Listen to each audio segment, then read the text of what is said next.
شاہ صاحب میرا پہلا سوال آپ سے یہ ہے کہ ہم رشتوں کی اذیت کا سامنا بہت زیادہ کرتے ہیں. یہ وہ اپنے رشتے ہوتے ہیں, کچھ خدا نے بنائے ہوتے ہیں, کچھ ہم نے بنائے ہوتے ہیں اور بڑے چاؤ سے بنائے ہوتے ہیں, بڑے خرچے کر کے ڈھول ڈھمکے کے ساتھ بنائے ہوتے ہیں. یہ جو رشتوں سے تکلیف آتی ہے اس کی وجہ کیا ہوتی ہے؟ فقیر کے پاس اس کا حل کیا ہے؟ اور اگر حل ہے تو اس حل سے ثمر کیا مل سکتا؟ بسم اللہ الرحمن الرحیم. یہ ایک اصل میں معاشرتی المیہ بنا ہوا ہے آج کل کہ ہمارے یہاں جو رشتے ہیں ان میں خیر کے ساتھ ساتھ کچھ اذیت کا پہلو بھی بعض کا نکل آتا ہے. اس مسئلے کا ون لائنر جواب تو یہ ہو سکتا ہے کہ یہ میں عرض کر دوں کہ ہمارے یہاں سے ٹالرنس ختم ہو گئی ہے. ہم دوسرے شخص کو اس طرح سے ایکسیپٹ نہیں کرتے ہیں کہ جہاں ہم یہ سوچیں کہ یہ بھی ایک انڈیویجول ہے, اس کی ایک پرسنالٹی ہے, ایک سوچ ہے اور اسی طرح اس کی عادات ہیں, تو ہم اس کو ان تمام چیزوں کے ساتھ قبول کر لیں. زندگی بڑی آسان ہو جاتی ہے اگر کبھی ہم یہ رویہ رکھ لیں کہ جہاں خود ہمارے اندر بے شمار خامیاں ہیں اور سبھی لوگوں نے ہمیں ان خامیوں کے ساتھ قبول کیا ہوا ہے, تو ہم سے بھی دوسرے یہی کچھ توقع رکھتے ہیں کہ ہم انہیں ان خامیوں کے ساتھ قبول کر لیں گے. یہ سوچ انسٹل کرنے کی ضرورت ہے کہ اگر ہمارے یہاں یہ پروموٹ ہو جائے یہ چیز کہ مجھے بھی تو لوگوں نے قبول کیا ہے ان خامیوں کے ساتھ, میں بھی ان کو ان کی خامیوں کے ساتھ قبول کر لوں.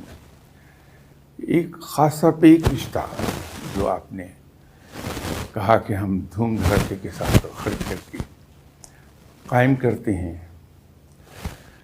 تو آج کل زیادہ تر کمپلینٹ اسی رشتے کی ہے, اسی رشتے سے پیدا ہو جاتی ہے, خواتین کو بھی اور مردوں کو بھی. اب ایک عجیب چیز ہے کہ رشتہ ہم سبھی بڑے شوق کے ساتھ قائم کرتے ہیں. اس میں ہم سبھی بڑی اینکشسلی انتظار کرتے ہیں کہ وہ دن کب آئے گا کہ رشتہ قائم ہوگا. لیکن بدقسمتی سے چند ہی ہفتوں کے بعد شکایت کا ایک سلسلہ شروع ہوتا ہے. معاملات ہیں سارے سیلف سجیسشن کے. سیلف سجیسشن کے. ٹھیک ہے سر. کہ میں اپنے آپ کو خود سجیسٹ کروں کہ اس کا حل یہ ہے تو مسئلہ حل ہو جاتا ہے.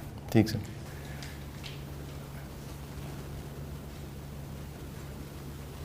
اگر کبھی کسی صاحب سے ملاقات ہو جائے جس کو یا صاحبہ سے جن کو اپنے لائف پارٹنر سے کمپلینٹ ہے, تو میں ان کی توجہ ایک طرف دلایا کرتا ہوں. یہ جو شادی ہوئی اس میں مولوی صاحب نے مجھ سے جب یہ پوچھا کہ فلاں بنت فلاں اس کو سو مچ آف حق مہر آپ نے بطور بیوی کے قبول کیا, تو میں نے برضا و رغبت اپنی خوشی سے ہاں کہا تینوں دفعہ. ایسا نہیں تھا کہ کسی نے میرے کن پٹی پر پسٹل رکھا ہو, جس کو ہم عرف عام میں کہتے ہیں, پسٹل پوائنٹ پر ہاں نہیں کرائی. اور اسی طرح جو مولانا صاحب نکاح پڑھا رہے ہیں ان کے الفاظ جو میں نے دہرائے, اگر ان کو ذرا سا ہم غور سے دیکھیں تو مولانا نے مجھے یہ نہیں کہا تھا کہ فلاں بنت فلاں مائنس ہر ویکنسز آپ کو قبول ہے. ٹھیک. मैं तो I went for a package deal, it's a package. Package deal. तमाम खूबियाँ और तमाम खामियाँ उन खातून की मैंने कबूल की हैं। तो एक चीज़ जो मैंने बरदा और रग़बत, जिसको हम कहते हैं एट माई फ्री विल, अगर कबूल की है तो मेरे पास जवाब नहीं रहता कि मैं ये कहूँ कि उसमें ये प्रॉब्लम, उसमें ये प्रॉब्लम, उसमें ये प्रॉब्लम। हाँ, एक रास्ता मेरे पास ज़रूर है और वो मेरी वाइफ के पास भी है कि बजाय एक दूसरे पर तनकीद करने के, हम अगर ये बता दें कि मेरी इडियोसिंक्रेसीज ये हैं और मैं आपसे भी वो ये तवक्को रखता हूँ कि आप उन एरियाज़ में नहीं आएंगी जो मेरे लिए सेंसिटिव हैं। लेकिन शाह साहब ये बड़ा मुश्किल नहीं है जी, बीवियाँ तो बिलखसूस उसी पूशल पे पाँव रखती हैं, या बाज़ औक़ात लाइफ पार्टनर उसी जगह पे पाँव रखते हैं जहाँ से तकलीफ़ आनी होती है। अच्छा, मेरा ख्याल था कि ये जुमला सिर्फ दुश्मन के बारे में कहा जाता है कि your enemy will hurt you where it hurts most. वो हिट ही वहाँ करता है वेयर इट हर्ट मोस्ट, लेकिन बीवी के बारे में शायद गुंजाइश रियायत करना ज़रूरी है। हमें घर वापस जाना है सबको बिलखुसूस मुझे भी तो अगर हम वो सेंसिटिव एरियाज एक्सप्लेन कर दें, मेरी वाइफ मुझे कर दे और मैं उन्हें बता दूं, तो हम एक दूसरे के उस सेंसिटिव एरिया में कदम न रखें हम, तो प्रॉब्लम आती ज़रूर है लेकिन चलते रहते हैं, मामला स्मूथली चल जाते हैं। सर, तो इसका हल मेरे नज़दीक तो ये है। फ़कीरी क्या है सर इसमें? यानी जो कहा जाता है सुकरात की बेगम बड़ी मुश्किल थी, बड़े बड़े फ़कीर ऐसे गुजरे हैं। सभी की रही है। अच्छा, सभी की रही सर। ये अरस्तु, उनकी वाइफ बड़ी सख्त थी, तो शेख सादी बहुत सख्त थी वाइफ उनकी।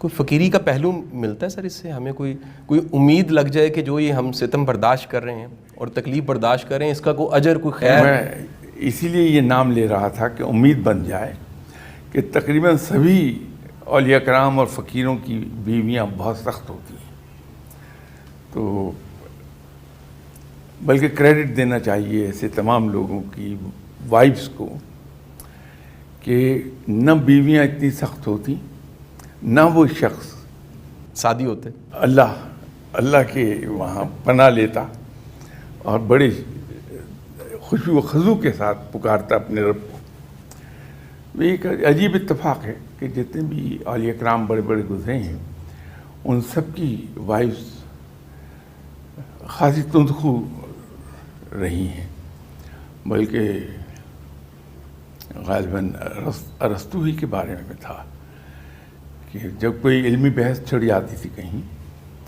तो अरस्तु को वक्त का एहसास नहीं रहता था, तो बाज़ का 2-2, 3-3 दिन वो इल्मी बहस में उलझे रहते थे, तो घर से गैर हाज़िर होते थे, वापस जाते थे तो बेगम साहबा सख्ती करती थी। तो एक दिन 2-3 रातें बाहर रहने के बाद जो घर पहुँचे तो उनका एक शागिर्द भी साथ था, तो उस वक्त उनकी वाइफ कुछ फ़र्श वगैरह धो रही होंगी, तो उन्होंने आते देखा तो गर्जी बरसी, और उसके बाद जब ये मुस्कुराते रहे तो उनका गुस्सा और शदीद हो गया बेगम साहबा का।